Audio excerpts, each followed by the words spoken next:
Olá, meus queridos, tudo bem? Livro de 2 Reis, no capítulo de número 5, nos fala a história de Naamã. Naamã, ele era um chefe dos exércitos da Síria naquela época. E ele era um homem muito importante, né? Um homem que era muito respeitoso, porém ele era leproso.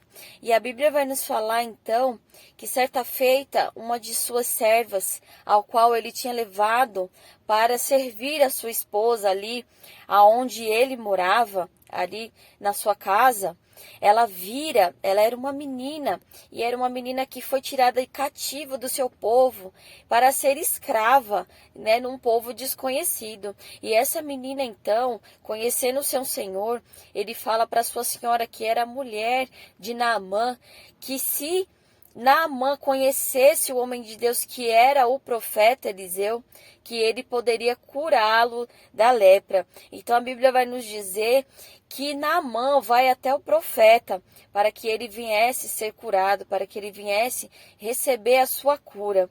E ali, quando ele chega até o profeta, ele talvez na cabeça dele imaginou que seria algo diferente, uma coisa mais simples, né? Que o profeta simplesmente ia invocar o nome de Deus e talvez ele fosse curado. Mas a Bíblia vai nos dizer então que o profeta manda avisá-lo que era para ele mergulhar 7 vezes no Rio Jordão.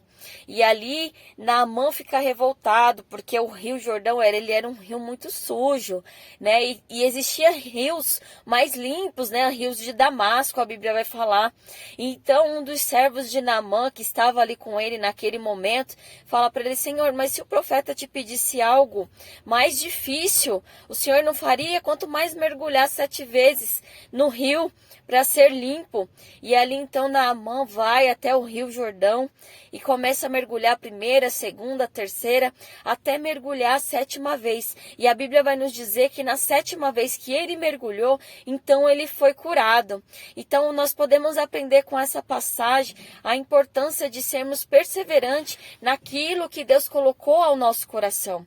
Naamã, naquele momento, quando ele recebeu a palavra do profeta, ele ficou meio desanimado, meio revoltado, porque era uma coisa louca, né? Não poderia ser algo mais simples. E na minha vida e na sua vida também é assim. Muitas vezes Deus nos direciona para uma determinada missão, para uma determinada situação, que aos nossos olhos naturais é uma verdadeira loucura, né? Para os nossos olhos não precisava de tudo isso, para que isso, né? Mas a Bíblia nos ensina que Deus escolheu as coisas loucas para confundir.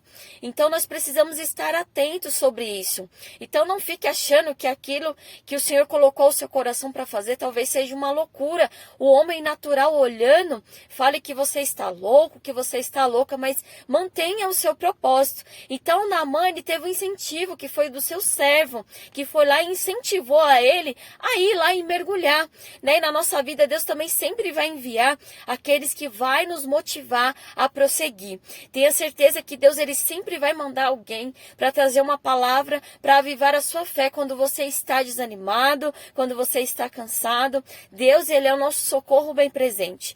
Então mantenha o foco. Então Naamã foi lá, mergulhou e ele recebeu a sua cura, aquilo que ele tanto precisava naquele momento, porque o dinheiro que ele tinha não resolvia o seu problema, né? O poder que ele tinha não resolvia, mas somente um, que era o poder de Deus. Então na sua vida e na minha vida também é assim, tem coisas que nós não conseguimos resolver, é só o nosso Deus. E para que isso venha acontecer sobre a nossa vida, nós precisamos manter o foco, não desistir. Então mantenha o foco. Se você tiver que mergulhar 7 vezes, mergulhe 7 vezes, ainda que pareça loucura.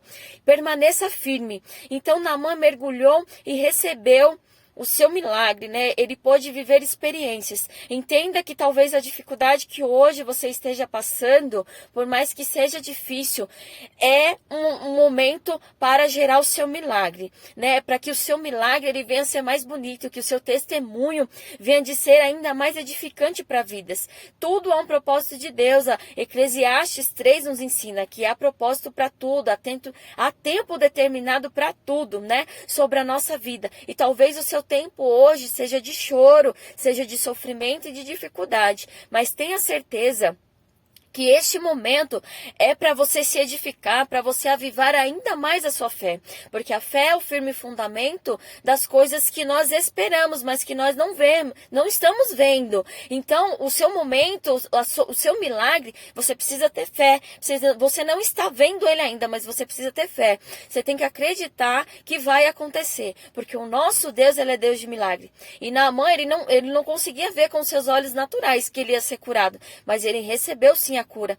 Ele teve que abrir mão dele mesmo, dos seus pensamentos, da sua cultura, até mesmo dos seus deuses, né? Porque ele não servia ao Deus, né? Ele servia a um Deus pagão, ele era de uma outra geração, de um outro povo que não serviam a Deus. E então ele precisou abrir mão de tudo isso para poder viver uma experiência sobrenatural com Deus. Talvez hoje eu e você estamos precisando abrir mão de algo para que possamos viver as experiências que Deus tem para a nossa vida, para podermos viver o milagre. Então, vamos fazer uma análise da nossa vida, né? Nos revestir mais da palavra, do conhecimento. Analise se o homem é a si mesmo, aquilo que você pensa, aquilo que você tem feito, como você tem agido. E comece a viver experiências sobrenaturais com Deus. Mantenha o foco na palavra de Deus, porque ela é o manual da vida. A palavra do Senhor, a Bíblia, tem um manual para a sua vida. A palavra de Deus, a Bíblia, ela não é um manual de condenação, ela não é um livro que te condene, pelo contrário. É um livro que é para te ajudar a viver nessa terra, para você passar por momentos difíceis, de dificuldade. Então a Bíblia, ela é o manual da sua vida. Ela tem palavra para quando você está alegre, ela tem palavra para quando você está triste, ela tem palavra para quando você está aflito, passando por dificuldade. Tudo que você precisa está aqui, todo conselho que você precisa estar aqui, porque aqui é a palavra do seu amigo fiel, aqui é a palavra daquele que realmente tem um amor que é imensurável, que supera amor de pai, que supera amor de mãe, né, que supera amor de filho. Essa palavra que existe, que está escrita na Bíblia, era para você poder saber um pouquinho mais da imensidão do seu Deus, do quanto ele é grande e do quanto ele pode operar na sua vida. Então abra mão daquilo que te impede de viver os milagres de Deus. Faça uma autoanálise de você mesmo. Você não precisa ser julgado pelos homens, mas você pode analisar você mesmo, ver onde você tem que melhorar, ver onde você tem que mudar. E o restante, deixa que Deus opere. Mas tem uma decisão, tome um passo. Tome uma atitude, um passo à frente. Tenha discernimento de como você tem que agir, como que você tem que fazer. Não aceite que você nasceu assim, que você sempre pensou assim, que você vai morrer assim. Porque você é o que você quiser ser, né? Se você quiser ser uma pessoa diferente, você vai ser. Mas se você quiser viver no comodismo, você vai ser. Naamã, ele decidiu ser uma pessoa diferente quando ele se humilhou pelo seu próprio orgulho e teve que mergulhar naquele rio 7 vezes para poder receber o seu milagre. Então analise a sua vida, aquilo que você precisa mudar. Será que você precisa mergulhar 7 vezes neste dia para que a mudança venha acontecer na sua vida? Entenda uma coisa, a mudança da sua vida vai depender muito mais de você do que de Deus, porque se você der um passo, o restante o Senhor opera.